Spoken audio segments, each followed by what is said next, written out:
Okay चलो, good evening all of you. चलो कल क्या क्या चीजें देखी थी एक बार क्विकली रिकैप करते हैं गाइस। कल हमने देख लिया था relationship between TU and MU, मतलब टोटल यूटिलिटी और मार्जिनल यूटिलिटी में भी कुछ रिलेशन होता है गाइस। ठीक है, टीयू और एमयू में कुछ रिलेशनशिप होती है, हमने ये रिलेशनशिप देख ली थी। अब क्या रिलेशनशिप होती है कि आप खाना खा रहे हो या कुछ भी चीजें कंज्यूम कर रहे हो, टोटल यूटिलिटी तो बढ़ रही है, जैसे जैसे यूनिट्स बढ़ेंगे वैसे टोटल यूटिलिटी तो बढ़ेगी, लेकिन कौन से रेट से? एट इंक्रीजिंग रेट और diminishing rate? Tell me madam, अभी इंक्रीजिंग रेट और डिमिनिशिंग रेट क्या होता है? इस चीज को मुझे आपको और डिटेल में बताना है। देखो, अगर हम कल वाला ही एग्जाम्पल कंटिन्यू करते हैं, हाँ ये चीज मैंने ऑलरेडी कल भी बताई थी बट ठीक है चलो, अगर एक यूनिट के लिए 10 यूटिलिटी मिलती है तो 2 यूनिट के लिए आइडियली 20 मिलनी चाहिए, 3 खाया तो 30 मिलनी चाहिए, 4 खाया तो 40, 5 खाया तो 50। यस और नो? ये तो होगा एट अ कांस्टेंट रेट, 10 से 10 से बढ़ रही है। लेकिन मैं बोल रही हूँ इंक्रीजिंग रेट। इंक्रीजिंग रेट क्या हो जाएगा पता है आपको? इंक्रीजिंग रेट क्या होगा पता है? ये देखो ना, यहाँ पे सिर्फ 10 से बढ़ रही, 10 से बढ़ रही, 10 से बढ़ रही, इधर 10 हो गया, इधर 25 हो गया, इधर 50 हो गया, इधर 75 हो गया। ठीक है, ये भी 25 से हो रहा है, नहीं 25 से नहीं बढ़ाना है हमें। यहाँ पे आप मान लो कुछ 85 हो गया, यहाँ पे कोई भी रैंडम्स ले लो, ठीक है, यहाँ पे 100 हो गया, 100 भी नहीं, अच्छा कांस्टेंट करना आपको तो फिर 85 लेना पड़ेगा, और यहाँ पे फिर आप आके कम कर दोगे, 80 कर दोगे। समझ में आ रहा है? अब इस एग्जाम्पल में देखो, जो मैंने अभी अभी जो स्टार्ट किया है, इन दोनों का बीच का डिफरेंस कितना आया? 15। इन दोनों के बीच का कितना आया? 25। इन दोनों के बीच का कितना आया गाइस? 35। यहाँ पे 0, यहाँ पे -5। समझ रहे? देखो ये यहाँ पे बढ़ रही है मार्जिनल यूटिलिटी, लेकिन देखो, रुको रुको रुको रुको रुको, मार्जिनल यूटिलिटी पे भी मत जाओ। आप मुझे इतना बताओ, ये जो है ना, ये लोग ये बढ़ रहे हैं, लेकिन कौन से रेट से? पहले 15 से बढ़ा, फिर 25 से, फिर 35 से बढ़ा, फिर 35, फिर 0 हो गया, फिर माइनस हो गया। तो इंक्रीजिंग रेट ये होता है, कांस्टेंट रेट मतलब सिर्फ 10 से बढ़ रही है। और जो लास्ट वाला पार्ट है, अगर मैंने मार्जिनल यूटिलिटी में कुछ लिखा ना बेटा जी, तो आप सिर्फ कंफ्यूज हो जाओगे अभी कभी। मुझे आपको कंफ्यूज नहीं करना है, मुझे आपको सिर्फ ये वर्ड का मतलब बताना है। इंक्रीजिंग रेट, ये जो लास्ट वाला कॉलम है ना, ये जो चार्ट है जो आपको एग्जाम में बना के आने हैं, इसी तरह से बनाना, ठीक है? ओके, तो शुरुआत में जब आपने जैसे जैसे कंजम्पशन ऑफ यूनिट्स इंक्रीज किया, टोटल यूटिलिटी तो बढ़ती है, लेकिन कौन से रेट से? कौन से रेट से गाइस? डिमिनिशिंग रेट से। डिमिनिशिंग क्यों बोला मैडम? क्योंकि 10 के बाद 20 होना चाहिए ना। 10 के बाद क्या हुआ है यहाँ पे? 10 के बाद क्या हुआ इधर? 18 हो गया है। फिर 30 होना चाहिए था ना, 22 हो गया है, और कम, ठीक है। फिर 40 हो जाना चाहिए था, लेकिन सिर्फ 2 से ही बढ़ा है। समझ लो, इसलिए मैंने बोला increasing, TU is increasing at a diminishing rate. Madam इतना ज्यादा क्यों फोकस कर रहे हो? क्योंकि आपको एग्जाम में लिखना है, ठीक है। और तो मार्जिनल यूटिलिटी क्या हो जाती है?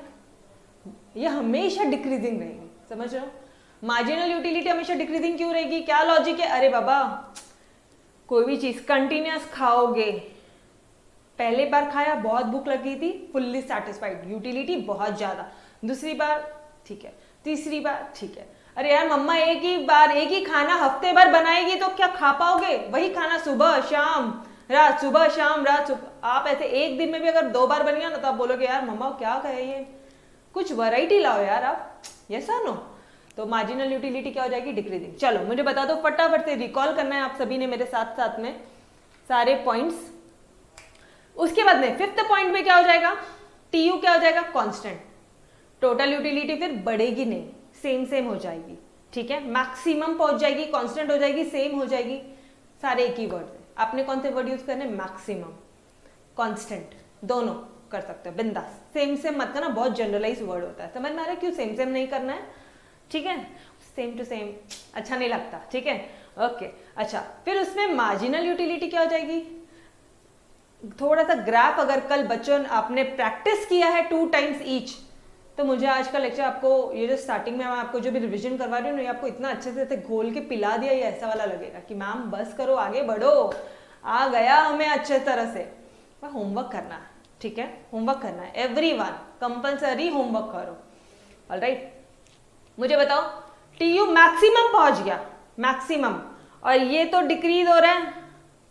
इस पॉइंट में, मैक्सिमम वाले पॉइंट पे एमयू क्या हो जाता है, 0, याद आ रहा है। और जब 6 यूनिट में और खाया तो टोटल यूटिलिटी कम हो जाएगी, तो मार्जिनल यूटिलिटी क्या हो जाएगी गाइस, मार्जिनल यूटिलिटी क्या हो जाएगी आपकी, मार्जिनल यूटिलिटी हो जाएगी नेगेटिव। आई होप ये देखो ये पिक्चर याद आ रहा है, फटाफट से इंक्रीज तो हो रही है लेकिन डिमिनिशिंग रेट पे और यहाँ पे ये क्या हो रही है, डिक्रीजिंग हो रही है। यहाँ पे ये क्या हो गया है, कांस्टेंट हो गया है, कांस्टेंट हो गया है, ठीक है। और यहाँ पे ये क्या हो गया, एमयू क्या हो गया, एक तरफ टीयू का कॉलम है, एक तरफ एमयू का कॉलम है, और एक तरफ नंबर ऑफ यूनिट्स का। बस ये 3 कॉलम बनाने हैं और फटाफट से आपको बोलना है। जैसे ही ये मैक्सिमम में पहुंच गया, कांस्टेंट हो गया, तो ये क्या हो जाएगा, 0। ऑलराइट, और इसके बाद में और खाया तो टोटल यूटिलिटी तो नहीं मिलेगी, जो भी कुछ है वो, और मार्जिनल यूटिलिटी क्या हो जाएगी, negative. Can TU be negative? Now answer the question, क्या टीयू नेगेटिव हो सकता है क्या? नो। समझो, टोटल यूटिलिटी नेगेटिव नहीं होगी, टोटल यूटिलिटी तो कुछ ना कुछ मिलेगी। मार्जिनल यूटिलिटी, जब आप एक 6वां यूनिट खाए रहे, क्या हुआ तेरे को 6वां यूनिट खा के, कुछ नहीं, पूरा जो खाया था ना सब बाहर निकल गया, तो आप मार्जिनल यूनिट की बात कर रहे थे, आप एडिशनल यूनिट की बात कर रहे थे। समझ में आ रहा है, ये नेगेटिव होगा, टीयू नेगेटिव नहीं होगा बेटा जी, ठीक है, ये पार्ट ध्यान रखना। ओके, और इस पॉइंट को क्या बोलते हैं, मैक्सिमम सेटिस्फैक्शन या फिर पॉइंट ऑफ शेटिटी। ये वाला पॉइंट भी बता दिया था मैंने आप सभी को, इस तरह से आंसर्स लिखने हैं, ठीक है, ये सारी चीजें हो गई थी। चलो let's start today with your law of DMU, law of diminishing marginal utility. अच्छा, तभी आप वो डिमिनिशिंग वर्ड को आज एकदम से बता रहे थे। यस, डिमिनिशिंग मतलब क्या हो रहा है, 10, फिर क्या हो गया एकदम से वो 8 हो गया, ठीक है, फिर क्या हो गया 6 हो गया, फिर 4, फिर 2, 0, -2। अच्छा, अपने एग्जाम्पल में 6 नहीं है, ठीक है, 6 नहीं है, डायरेक्ट है। मैडम क्या बोल रहे हो, अरे बाबा ये ध्यान रखो ना, 10, 8, 4, 2, 0, -2, ठीक है। ओके, इसकी बात करें हम, ठीक है। अरे are you guys with me, समझ में आ रहा है ना।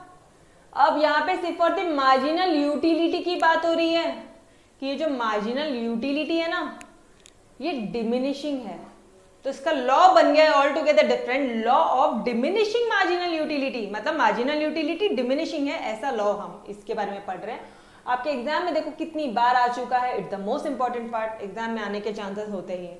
चाहे इसका अजम्पशन आ जाए, चाहे इसके एक्सेप्शंस आ जाए, चाहे इसका क्रिटिसिज्म आ जाए, लॉ बताना पूछे आपको या ग्राफ पूछे, एक्सप्लेनेशन पूछे, कुछ भी पूछेगा, लेकिन एक क्वेश्चन तो इसका पूछेगा ही पूछेगा, ठीक है। तो मोस्ट इंपॉर्टेंट पार्ट है हमारे चैप्टर नंबर 2 से।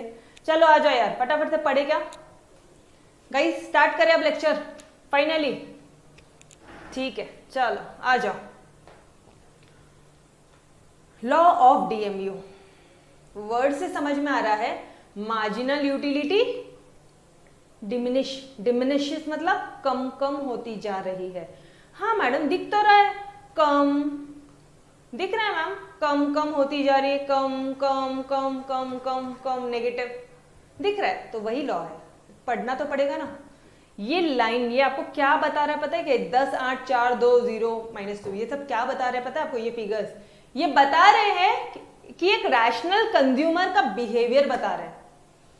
रैशनल मतलब मैंगो पीपल बोले तो आम इंसान, नॉर्मल सा इंसान, सीधा साधा इंसान, ठीक है। तो वो रैशनल कंज्यूमर के बिहेवियर्स बता रहे हैं आपको। कौन सा बिहेवियर, इकोनॉमिक बिहेवियर। गए इकोनॉमिक्स पढ़ रहे हो, कोई मैथमेटिक्स थोड़ी ना पढ़ रहे हो यहाँ पे, तो इकोनॉमिक का बिहेवियर बताएंगे ना।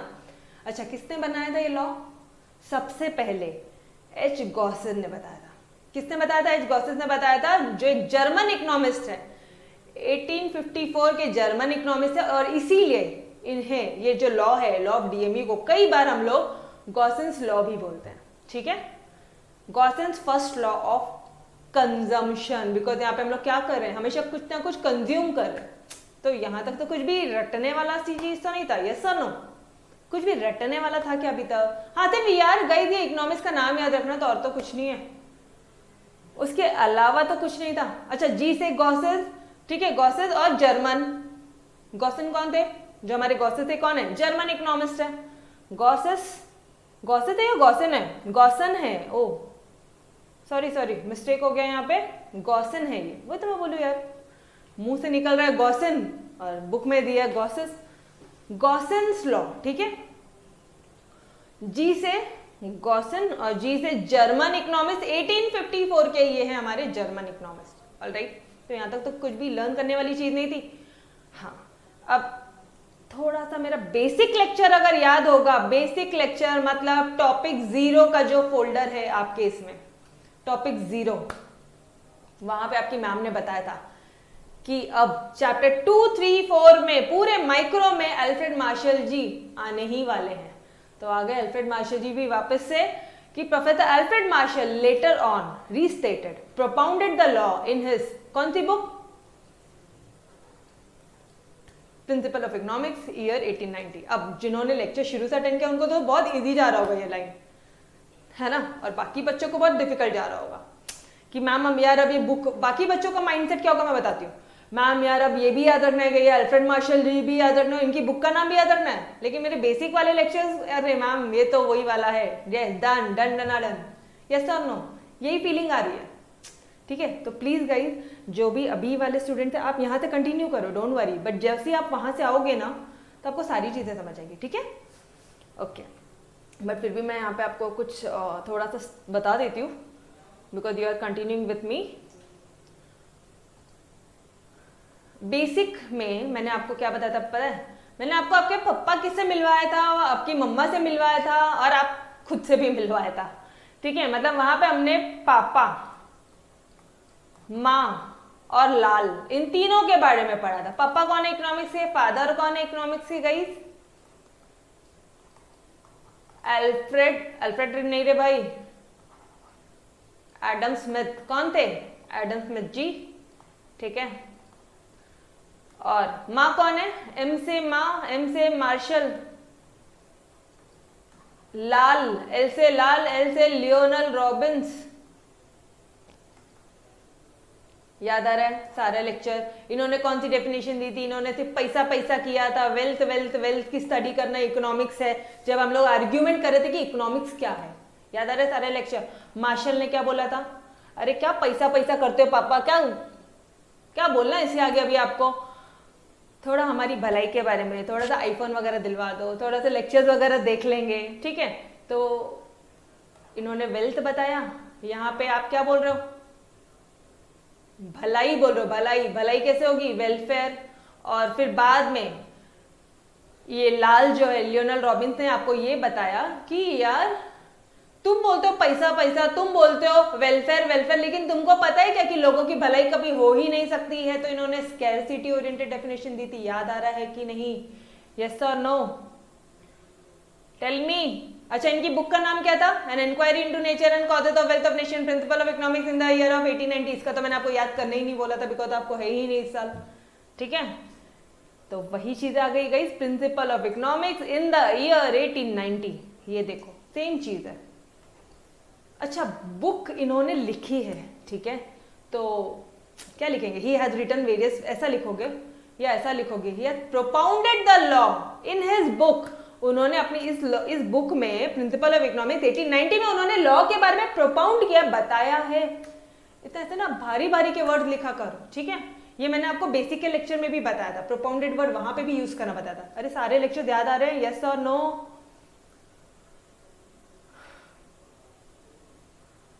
I hope everyone has attended that basic वाला lecture.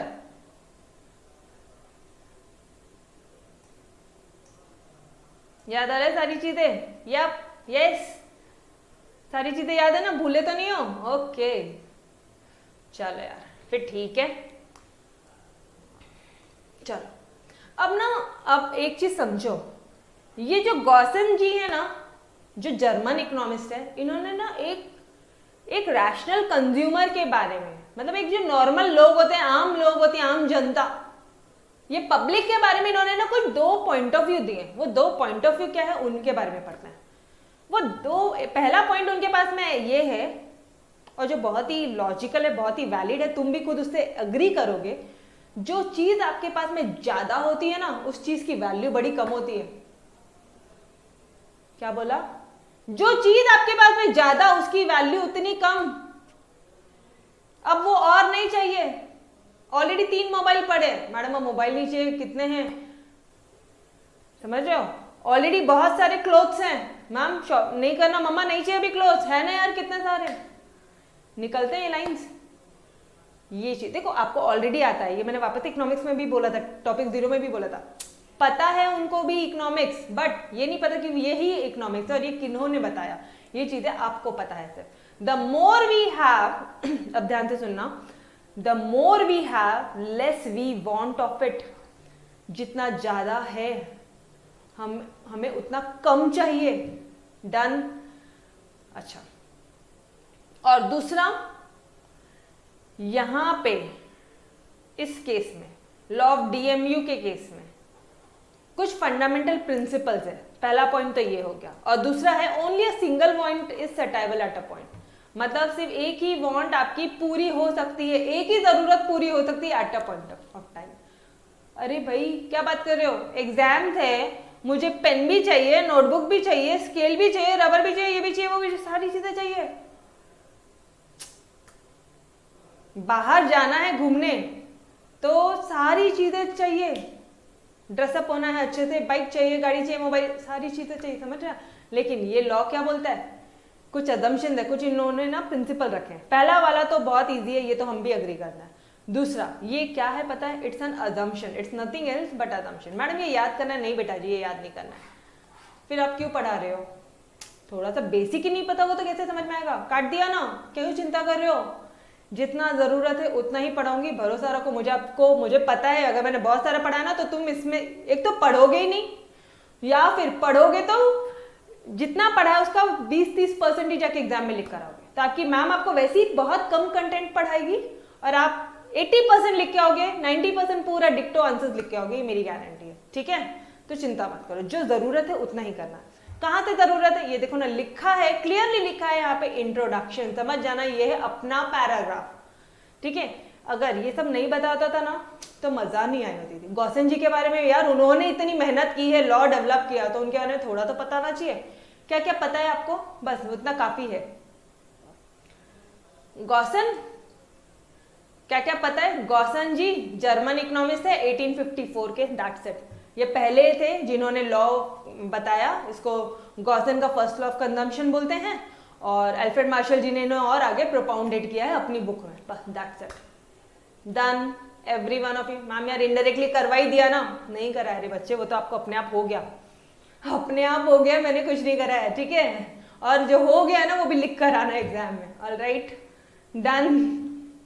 आ जाओ, लॉ ऑफ डीएमयू क्या बोलता है? Law of DMU was first propose, किसने प्रपोज किया था? गॉसन। देखो आता है, डिस्कस किया था इन डिटेल में, या फिर लिखो वाज प्रोपाउंडेड इन हिज, क्या बोलते हैं, अल्फ्रेड मार्शल ने प्रोपाउंड किया है ये जो लॉ है in his book principle of economics 1890, ये ऊपर वाली लाइन लिखो, या फिर ऐसा लिख लो उन्होंने डिटेल में डिस्कस किया है bye professor Alfred martial in his book principle of economics published in 1890। Done.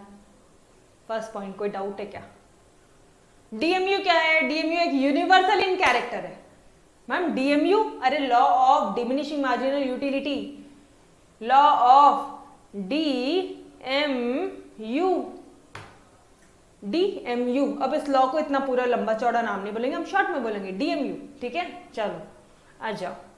तो डीएमयू जो है ना वो यूनिवर्सल इन कैरेक्टर है। मैम यार ये लाइन नहीं समझी, अच्छा नहीं समझी, तो ऊपर क्या था? The more we have, the less we want to have it. आपके पास बहुत सारा है, आपको वो चीज नहीं चाहिए, वही चीज है, इसलिए बोल रहे हैं ये यूनिवर्सल इन नेचर है, यूनिवर्सल इन कैरेक्टर है, पूरे यूनिवर्स को एप्लीकेबल है। समझ में आया लॉजिक एवरीवन? डन।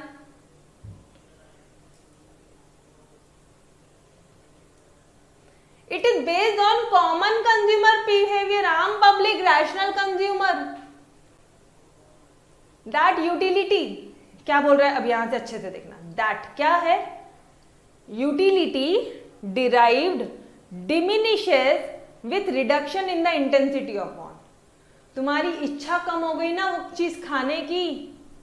एक प्लेट पानी पूरी खाई थी, दूसरी प्लेट में थोड़ी इच्छा कम हो गई, तीसरी में और कम हो गई, चौथी तो, पांचवी तो, छठवीं में तो बाहर। तो ये जो चीजें हैं पूरी, it diminishes with reduction in the intensity of the want. आपकी यूटिलिटी जो है ना कोई भी गुड्स को पाने की, मोबाइल फोन की यूटिलिटी कम कम हो जाएगी। क्यों? क्योंकि आपकी जो इंटेंसिटी ऑफ वांट है वो कम हो गई। समझ में आ रहा है? यस और नो? पक्का से? अरे इंटेंसिटी ऑफ वांट कहां पे पढ़ा था? क्या था इंटेंसिटी ऑफ वांट? क्या था?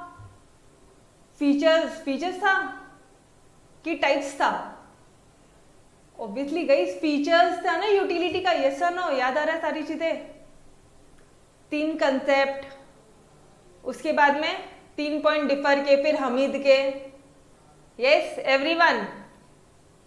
और टाइप्स में क्या था? Place, service, on time, to perform, knowledge, possession. Done everyone? याद है ना? Okay done. चलो जी, मतलब आपकी इंटेंसिटी रिड्यूस हो गई तो आपकी यूटिलिटी भी कम हो जाएगी। सवाल ही नहीं उठता, बिकॉज यूटिलिटी का तो मोस्ट इंपॉर्टेंट फीचर है कि इंटेंसिटी होनी चाहिए वांट की, तब आपकी यूटिलिटी ज्यादा होगी। तुम्हारी इंटेंसिटी कम है तो यूटिलिटी का ही की। ठीक है, चलो अब आ जाओ स्टेटमेंट ऑफ लॉ में। स्टेटमेंट ऑफ लॉ क्या बोलता है ये कि according to professor Alfred Marshall, अब अपन लॉ पढ़ रहे हैं, लॉ बोले तो DMU का जो लॉ है वो क्या बोलता है वो समझ रहे हैं। ठीक है, देखो सेम चीज है, 10, 8, 4, 2, 0, -2, बस वही एक पार्ट को, सेम एग्जाम्पल है। कुछ आपको मैंने कल भी प्रॉमिस किया था कि आपको इसके अलावा, ये टेबल के अलावा कुछ भी ध्यान में नहीं रखना पड़ेगा। डन, एक ही टेबल से सब जगह हो जाएगा। ठीक है, चलो according to professor Alfred Marshall क्या बोलता है law? Other things remaining constant, ये अजम्पशन लिया है। Micro economics is based on certain assumption that is ceteris paribus. अरे याद आ रहा है क्या? इसका मतलब क्या होता है सेटेरस पैरिबस का? Other things remaining constant. तुम्हारी इनकम कांस्टेंट, तुम्हारा टेस्ट कांस्टेंट, तुम्हारा हैबिट कांस्टेंट, शेप साइज सब सेम, कलर सेम, सारी चीजें सेम सेम। यस, याद आ रहा है? ओके, यहां तक तो हमें पता है, तो हटा दो। लॉ ऑफ DMU क्या है ये जानना है, राइट? तो यहां तक तो हटा दो, यहां से आ जाओ colour change. The additional benefit, additional benefit क्यों मैम? एडिशनल वर्ड क्यों आया? गाइज आप क्या पढ़ रहे हो पता है क्या? आप MU पढ़ रहे हो। M बोला तो मार्जिनल यूटिलिटी पढ़ रहे हो ना, तो क्या आ जाएगा? Marginal, additional. समझ में आ रहा है? जिधर जिधर मार्जिनल उधर उधर एडिशनल वर्ड आना एग्जाम में जरूरी है। And first of all it's a definition. अगर कर रहे होंगे, कर रहे होगे, मैम कर रहे होंगे क्यों बोला आपने? जरूरी नहीं है, मेरे हिसाब से तो जरूरी है। अगर आपसे लर्न होता है तो डिक्टो करना, नहीं तो चुपचाप ही एक्सप्लेनेशन में सेटिस्फाइड होना। फिर क्या करोगे आप? इंट्रोडक्शन लिखोगे। ठीक है, अब देखो हर एक बच्चे की कैपेसिटी एक जैसी नहीं होती है, एंड मैं सबको पढ़ा रही हूँ यहाँ पे साथ में। ठीक है, वैसे कोशिश तो हम करेंगे लर्न करने की, लेकिन अगर हमें थोड़ा सा भी डाउट होता है तो हम यही लाइंस को एक्सप्लेनेशन के फॉर्म में लिख देंगे कि as per explanation given by professor Alfred Marshall, और ये पूरा लिखकर आ जाएंगे। ठीक है, फिर ये डेफिनेशन वर्ड नहीं चिपकाएंगे वहां पे। डेफिनेशन बोला ना तो डिक्टो होना चाहिए, इज, वॉज, आर, द, सब। देखो इन his stock of a thing, ये पूरा डिक्टो चाहिए। ठीक, समझ में आ रहा है कंसेप्ट? ये मैंने बहुत बार बताया बेटा। चलो जी,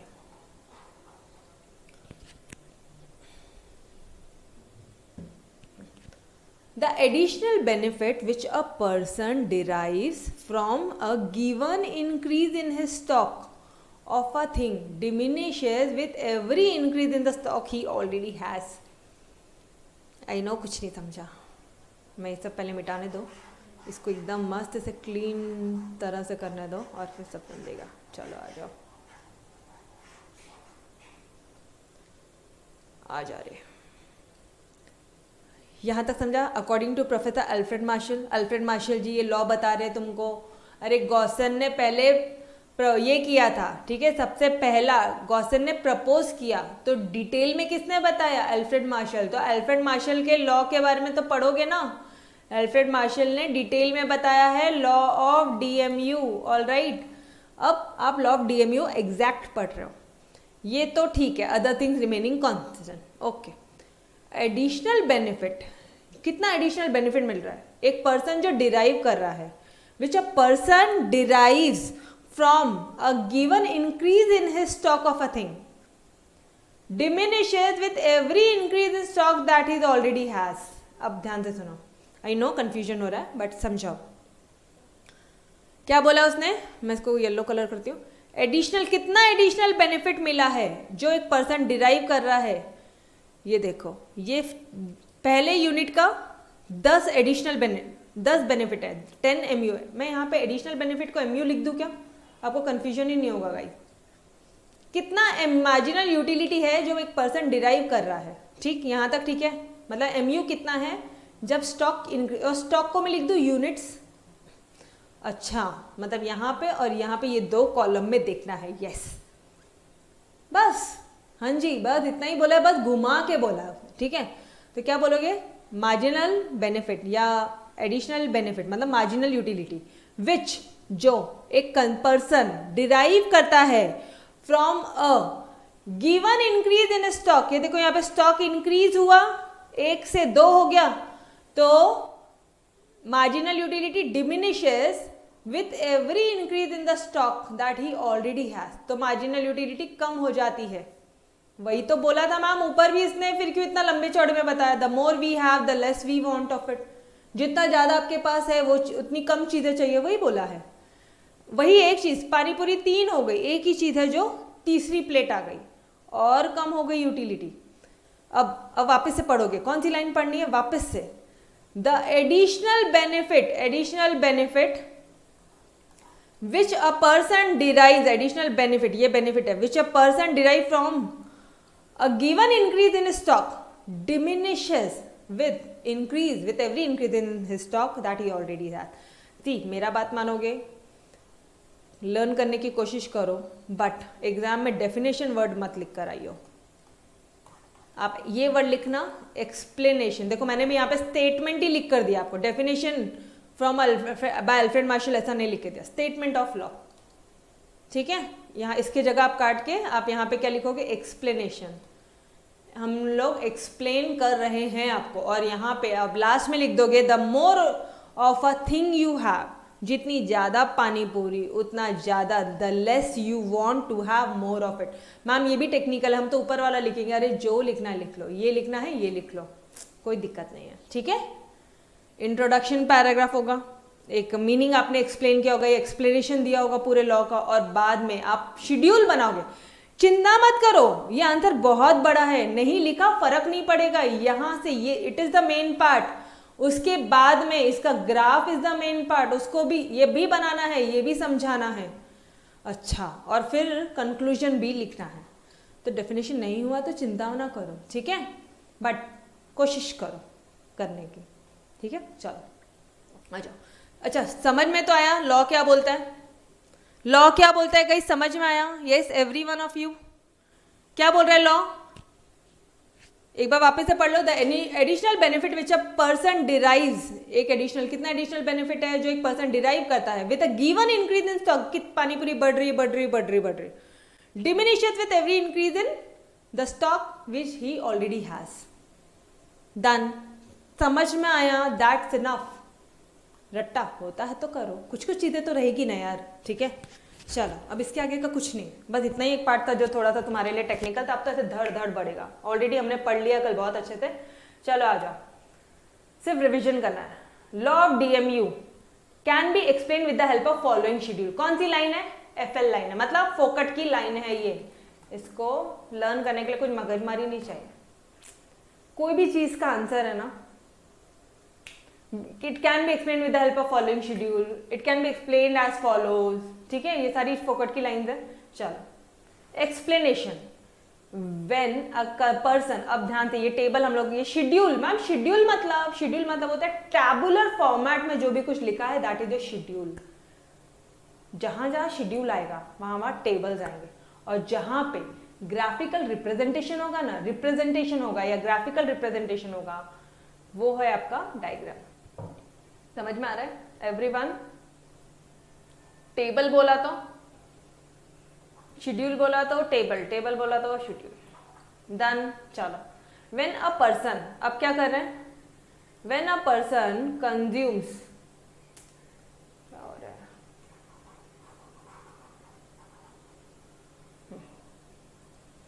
जब एक पर्सन क्या कर रहा है, कंज्यूम कर रहा है द फर्स्ट यूनिट, पहला यूनिट कंज्यूम कर रहा है, तो सिर्फ ये टेबल को एक्सप्लेन करना है गाइज। जब वो पहला यूनिट पहला खा रहा है प्लेट, तो उसको 10 यूटिलिटी मिल रही है। जैसे कंजम्पशन बढ़ गया, ठीक है, मार्जिनल यूटिलिटी डिक्रीज हो रही है 10 से 8 में, 8 से 4 में, 4 से 2 में। तो सिंपल है। दिस प्रूव दैट, और ये प्रूव करता है, this is important, this prove that, क्या प्रूव करता है, as the consumption increases marginal utility goes on declining. जैसे जैसे कंजम्पशन बढ़ता है मार्जिनल यूटिलिटी कम कम होती है। रेड कलर से हाईलाइट किया है, इतना ही पार्ट एग्जाम में देख के जाना है, बाकी मन से लिखा तो भी चलेगा।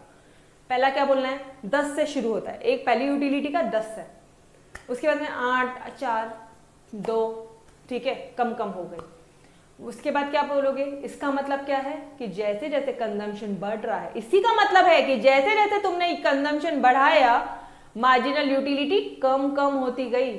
बोल दो सेकंड पॉइंट डन एवरीवन। अरे पढ़ लिया बेटा कल, वही है। फर्दर, फर्दर और आगे, फर्दर मतलब आगे, इस तरह के लाइन आपके आंसर्स में होने चाहिए। फर्दर, ठीक है, व्हेन, जब फिफ्थ यूनिट इज कंज्यूम, और जब पांचवा यूनिट कंज्यूम करेंगे तो मार्जिनल यूटिलिटी 0 हो जाएगी। इस पॉइंट को मैक्सिमम सेटिस्फैक्शन बोलते हैं या फिर पॉइंट ऑफ शेटिटी बोलते हैं। मैडम ये तो ऊपर ही पड़ा है, हाँ सेम है, डिक्टो सेम है, ठीक है। And when a person consumes the छठवा unit, 6th unit, marginal utility negative हो जाती है, और इसे नेगेटिव यूटिलिटी बोलते हैं या फिर डिस यूटिलिटी बोलते हैं या फिर डिससैटिस्फैक्शन भी बोलते हैं। डन। अभी समझ में आ रहा है कल इतना ज्यादा टाइम क्यों लिया था। यस्टरडे वी टुक 1 आवर और आपको पता भी नहीं चला, ठीक है। बोलो, एक्सप्लेनेशन हो गया, शेड्यूल डन, फटाफट से आ जाओ। ग्राफिकल, अच्छा इसको काट लो, नोट्स में इसको काटो और यहां पे लिखो ग्राफिकल रिप्रेजेंटेशन, ग्राफिकल रिप्रेजेंटेशन, और एग्जाम में ग्राफ जहां जाएगा वहां पे यही वर्ड लिखना, ठीक है। चलो बाकी चैप्टर्स में किए, यहाँ पे शायद अपडेट होना रह गया होगा। इन डायग्राम, ये जो डायग्राम है, अब देखो आपने वो जो डायग्राम था ना पूरा प्लॉट किया। कैसे प्लॉट किया मैम, देखो 1 2 3 4 5 6 यहाँ पे नंबर ऑफ यूनिट्स है, ठीक है, और यहाँ पे क्या है, ऊपर में मार्जिनल यूटिलिटी है। मार्जिनल यूटिलिटी देखो 10 8 6 नहीं है, 4 2 बाकी सब, ठीक है। तो ये रहा 10 8, 6 पे कोई पॉइंट नहीं है, या 6 नहीं भी लिखा तो भी चलेगा, 4 2, ठीक है। चलो 1 पे कितना है 10, 2 पे कितना था 8, 3 पे कितना है 4, 4 पे कितना है 2, 5 पे कितना है, अरे ऐसे क्या देखते हो यार, इतने शक भरी नजरों से मत देखो मेरे को। 5 में कितना है, याद हो गया ना टेबल, 1 2 3 4 5 6 10 8 4 2 0 -2। वापस से 1 2 3 1 2 3 4 5 6 तो सेम है ना, 10 से शुरू हो रहा है, सिर्फ 6 नहीं है, बाकी सब है, 2 2 से डिक्रीज करो, कितना सिंपल है, ठीक है। तो 5 का क्या है 0 हो गया, और बाद में 6 का कितना है -2, ये रहा -2, ये देखो, ये यहाँ से गए और ये पॉइंट को प्लॉट किया, ये यहाँ से गए, ये पॉइंट्स प्लॉट किए। कल मैंने आपको एक ग्राफ बना के भी दिखाया था, याद आ रहा है, और मैंने ये बोला था कि मैंने यहाँ से शुरू कर दिया था। कल मिस्टेक क्या हुआ था, देखो कल हमने 10 को यहाँ पे प्लॉट कर दिया था, तो इसलिए वो हमारा ऐसे बनता गया। अगर हमने 10 यहाँ प्लॉट किया था तो एग्जैक्ट ऐसा फिगर बनाता था। समझ में आ रहा है, ओके गाइस, प्लॉट हो गया आपका, ग्राफ प्लॉट कर लिया आपने, आई होप। ग्राफ प्लॉटिंग में कोई भी डाउट है क्या, तो पूछ लो। नहीं पक्का, ओके। ये भी बहुत सिंपल है, उतना ही सिंपल है। इसको कैसे एक्सप्लेन करना मैं बताती हूँ। फोकट के वर्ड्स है, पता है क्या, लिटरली फोकट के वर्ड्स है। एक्स एक्सिस में क्या है, number of units, X axis represent number of units, Y axis represent marginal utility. फोकट की लाइन थी, कुछ भी इंपॉर्टेंट नहीं था, यस और नो। अरे इंपॉर्टेंट है मतलब दिमाग नहीं लगा लर्न करने के लिए में, कुछ एफर्ट्स नहीं लगे, ठीक है, इजी इजी हो गया। ओके अब यहाँ पे ना आपको मैं सिर्फ एक लाइन याद करवाऊंगी विच इज मोस्ट इंपॉर्टेंट। अच्छा उसके बाद आपने क्या किया, वेरियस पॉइंट्स जो MU के थे और नंबर ऑफ यूनिट्स आपने प्लॉट कर दिए इस पूरे ग्राफ में।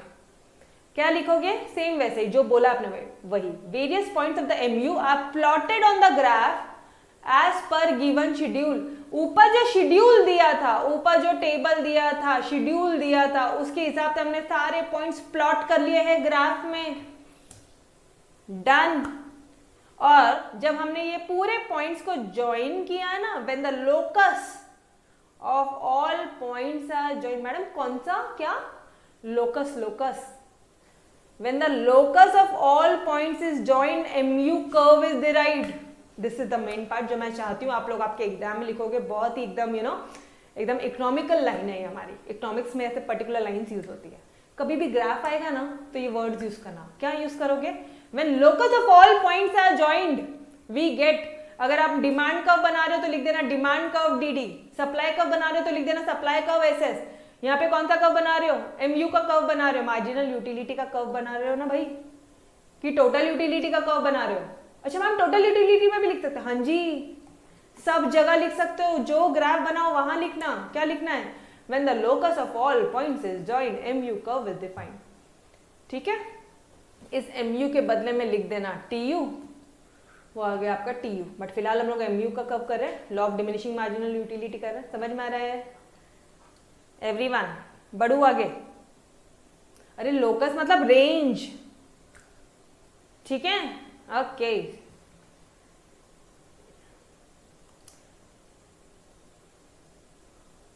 MU कर्व, अब कर्व के बारे में, मतलब ये वाला, ये देखो ये यहां तक भी फोकट वाला लाइन था कि सारे ग्राफ को प्लॉट कर दिया, ठीक है, जो भी ऊपर पॉइंट थे उन सबको प्लॉट कर दिया हमने ग्राफ में।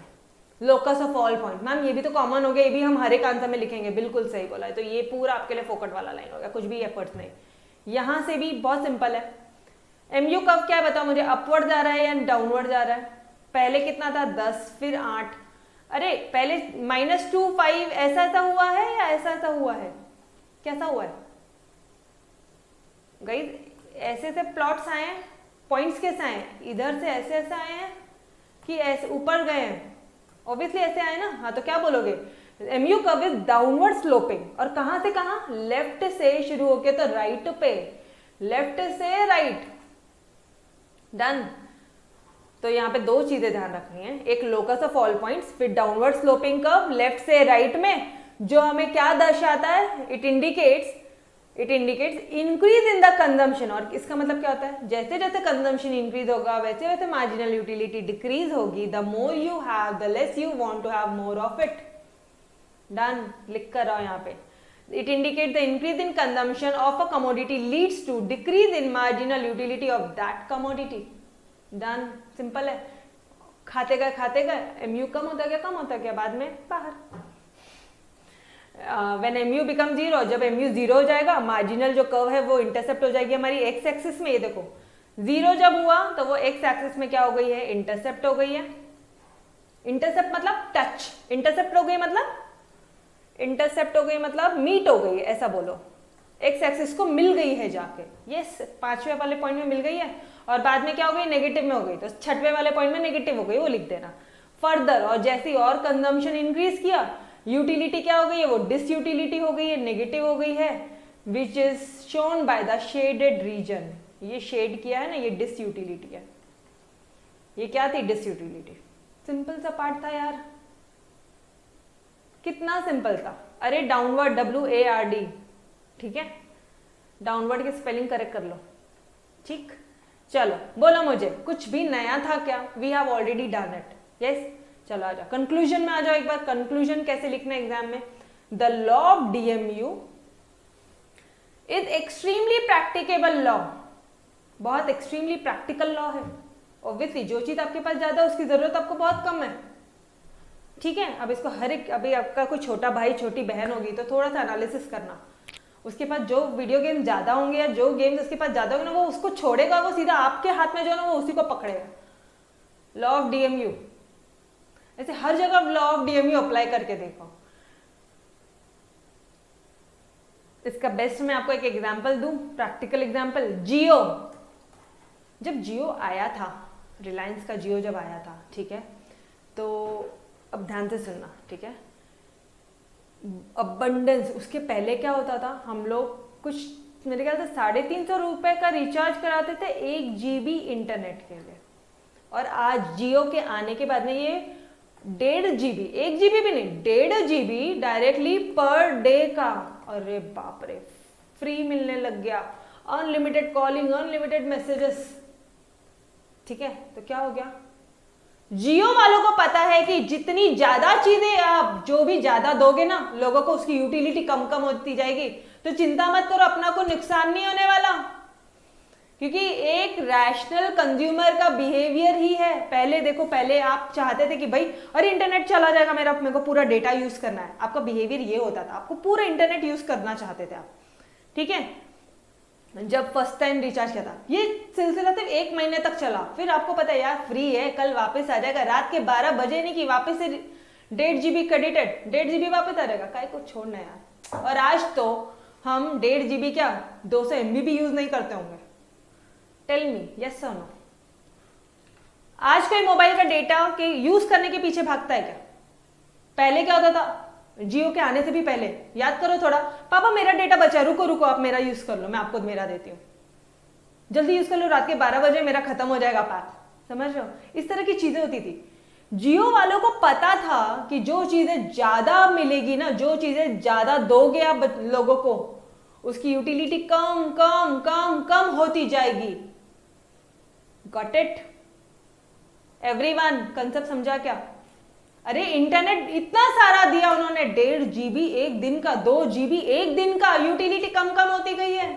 अब आज हमें कोई लेन देन नहीं है, समझ रहे हो एवरीवन? वंश है क्या इधर? वंश नहीं, ये क्या नाम है, पार्थ है क्या इधर? Parth, are you there? No, okay ठीक है, उसका डाउट था ये, मैम जियो वाला एग्जाम्पल आप मेरे को वापस से समझाओ। समझ में आया आप सभी को? Yes every one of you. Jio का कैसे जियो ने ये लॉ ऑफ DMU का यूज किया आपके रियल लाइफ में, समझ में आया आपको? ऐसी पड़ा रहता है यार, कौन देखता है, फ्री की चीज है, छोड़ना, जो चीज फ्री की नहीं है उस चीज के पीछे भागते हैं, ठीक है। यप ओके, चलो फिर टाइम वेस्ट नहीं करते फटाफट से। The law of DMU extremely practicable law, अब समझ में आ रहा है एक्सट्रीमली प्रैक्टिकेबल लॉ क्यों आ रहा है? बिकॉज यहाँ पे बेस्ट एग्जाम्पल है Jio, which we experience on our daily basis, daily basis पे आप इसको एक्सपीरियंस करते हो। अरे वेट, अगर एग्जाम में क्वेश्चन सिर्फ इतना आया, जस्टिफाई, फिर क्या कौन सा आंसर है? बोलना मत मैडम क्वेश्चन कराया ही नहीं आपने। अगर एग्जाम में ये क्वेश्चन आया या ये वाली लाइन आई कि the law has importance to consumer, producer as well as the government, सबके लिए एप्लीकेबल है, यस और नो, सबके लिए एप्लीकेबल है। तो अगर इस तरह की कोई भी लाइन आया तो समझ जाना वो जो एग्जामिनर है वो आपसे लॉ ऑफ DMU पूछा है, और चुपचाप शेड्यूल बनाना, इंट्रोडक्शन, एक्सप्लेनेशन, शेड्यूल और ग्राफिकल रिप्रेजेंटेशन और कंक्लूजन, तो आंसर बड़ा है। डेफिनेशन के पीछे में मत भागना, ठीक है। Again I am saying it to everyone, but हाँ कुछ बच्चे ऐसे होते हैं ना जिनको जो बस एक बार पढ़ी के से धड़ से याद हो जाता है। तो अगर आपको याद होता है उतने अच्छी तरह से, मेरे हिसाब से तो मिस्टेक होने के चांसेस है, but if you are extra, I know बहुत सारे बच्चे इतने मस्त ब्रिलियंट होते हैं गाइस, तो अगर इफ यू आर केपेबल, आप कर सकते हो तो बिंदास करो, नहीं कर सकते हो तो बेटा बाकी बच्चों ने टेंशन नहीं लेना, ठीक है। दोनों बच्चों के हिसाब से बताया, चलो जी, तो we will stop till here. इसके आगे का कल कंटिन्यू करते हैं। अजम्पशन बचे हैं, एक्सेप्शन बचे हैं, अच्छा खासा पार्ट बचा है, एंड बस चैप्टर खत्म। चैप्टर 2 भी फिनिश हो जाएगा जल्दी से, 2-3 दिन और लगेंगे, चैप्टर 2 भी हो जाएगा, ठीक है। ओके चलो guys, till then bye bye, take care, खुदा हाफिज, एंड आई होप कोई भी बच्चे को कोई डाउट्स नहीं है, पक्का अच्छी तरह से समझा law of DMU। 2 times writing practice सभी ने करनी है, और आज के आज करनी है, ठीक है। 2 बार लिख लिख के सॉल्व करोगे एवरी बार, ठीक। चलो, और होमवर्क अपने व्हाट्सएप ग्रुप में आ जाना चाहिए। ऑफलाइन स्टूडेंट्स को भी बोल रही हूँ, it is the most important part, exam में क्वेश्चन मिलना ही मिलना है, 8 मार्क के लिए कंपलसरी आता है इस चैप्टर से। और DMU तो पूरे उसमें दिख जाएगा, 2-3 जगह क्वेश्चन पेपर में DMU दिख जाएगा, ठीक है। चलो तो होमवर्क इज्जतदारी से ईमानदारी से करके दे देना, ठीक है। चलो बाय बाय, टेक केयर।